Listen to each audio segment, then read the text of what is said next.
যাচ্ছেন এবং ঠিক সামনেই কিন্তু রয়েছেন জাতীয় পার্টির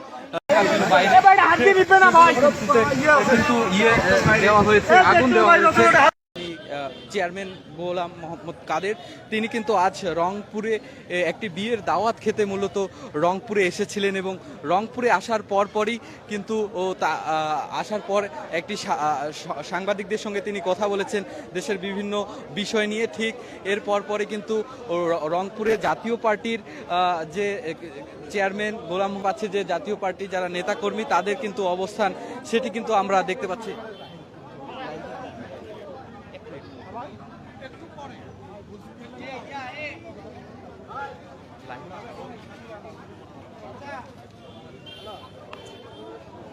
অবস্থা বিরাজ করছে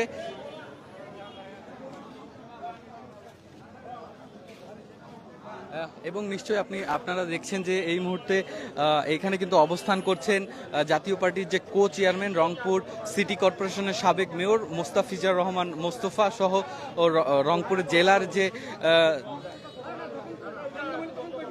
আপনারা দেখছেন একদিকে কিন্তু পুলিশ সহ সেনাবাহিনী সদস্যরা তারা কিন্তু অবস্থান করছেন এবং অপরদিকে আমরা দেখেছি যে এই মুহূর্তে তারা কিন্তু চলছেন, এগিয়ে যাচ্ছেন। আসলে জাতীয় পার্টির যিনি